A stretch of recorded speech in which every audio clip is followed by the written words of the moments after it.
Okay, I wanted to go ahead and do my daily reading. Actually, I laid this out probably about an hour or so ago, but kind of excited about using it.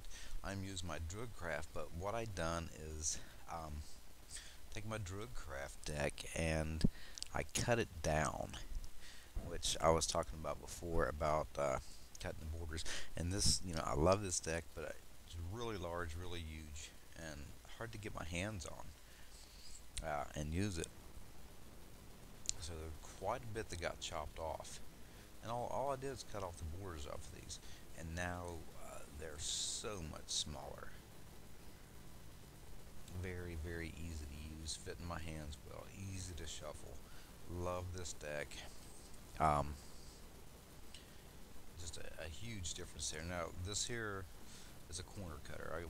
I don't know, $1.50, $2 or whatever. Let's chop the corners. Slide the corners in there and push the button and bingo, clicks the button. Anyway, separated the cards, got them laid out, got everything cut. Really, I don't like borders that well, honestly. So either way, I wanted to lay the cards out for tomorrow, give it a shot. I did this post a new spread. I didn't do a reading on. I might do one tomorrow after I get up, because I'm actually getting ready to go to bed myself. But what I got was, for the day, for the 28th, I have the Seven of Pentacles reversed, right here. I have the Ace of Wands, central card, reversed. It's reversed. Right there. And I have the Ten of Swords reversed. A lot of reversals going on there. A lot of reversals. A lot of delays going on. When you get a lot of reversals coming up. The main thing here, number wise, of course, I have an 18, so it's going to be a number 9, and number 9, of course, is about completions, a culmination. It's a time, really not a time to start something new, and that reversed ace in the center says, starting something new is basically kind of off on a bad start. But either way, it's basically a time to finish up and tie up loose ends and so forth of things that's going on, of things you've been working on, instead of starting something new. Okay, the first card here is Seven of Pentacles reversed. Now this card is a lot about patience, and usually you can see upright. Well, the guy seems to be cutting some of the fruit off the tree there.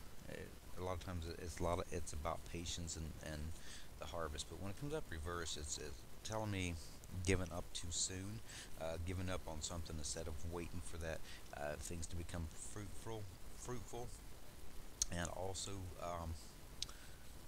a lack of patience, wanting to hurry and rush things.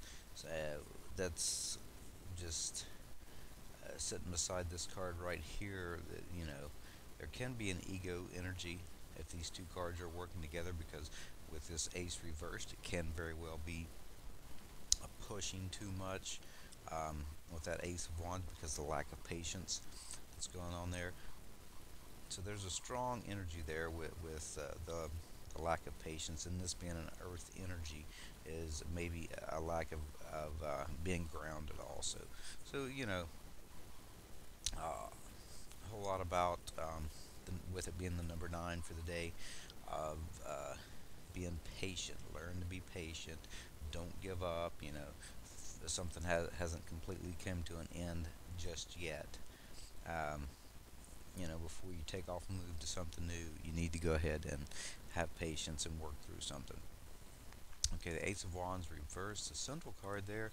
This is going to be about, first thing I really get with this is that come with me is this has been coming up, and this is work and work situations. I get delays. So this is kind of a key of trying to say, okay, try to get yourself up and going and moving earlier, because the fact that with this reverse, there's definitely going to be delays. There's going to be, not getting off to a good start, lacking of energy, because that fire energy, and there's the enthusiasm is not quite there to everything in this with that central card, energy. You don't have that fire and that energy, so it might be a lot. And the number 9 itself seems to be a slower energy anyway, so maybe a lot of being tired is a big thing, and something to definitely look forward to, or not look forward to, but to look at.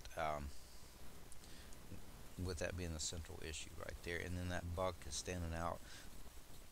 And normally, the buck, and this is a masculine symbol, especially also a fertility with the male fertility deal going on there, and that's standing out. So things aren't quite standing up; they're kind of down, low energy. You know what I mean? With the wand there and the phallic symbol. Either way, the final card here is a Ten of Swords. Good news with that Ten of Swords, it is reversed. So is reversed, something's definitely it's done, it's over with, it's coming to an end. So may be hearing about a death or someone who's having a very difficult situation. Um, in that a near-death experience actually came to me, so I may be reading or um, you know, talking about that type of situation also. But a lot of this with this Ten of Swords is about a situation that it's dead, it's done, it's over with, and you kind of a lot of getting over the pain. Um, the grieving process is still going, and basically the shock is done and over with. So it's the grieving process. So I may be hearing about that, hearing about uh, a death or something that's dead and over with. It could be a thing too. So that's my daily reading for today. I'm kind of tired. I worked on chopping these cards all day, and um, really, really excited. Love the way the deck came out. I don't like borders, and this deck was so large. I love the deck, but it was really hard to work with. I got the borders chopped off of it. Excellent. I mean, they fit in my hands great. Just really, really happy with this deck now. So if anybody does have this Druidcraft deck, I highly suggest cutting the, because the borders, there's a white border around it, and then you can also see here there's a strip, another border that was lying inside of the border. I took not only the white, but this extra border also off of it. I left it on the bottom, just for the names of the cards, and I do like the way that looks with the names of the cards. I mean, later I might, if I want, might want to chop that bottom off. I'm not, you know, but never know. Maybe someday I'll pass this deck on to somebody. So I went ahead and left those on there. But again, yeah, get you a trimmer. Now you can do it with scissors if you've got a good steady hand. Um,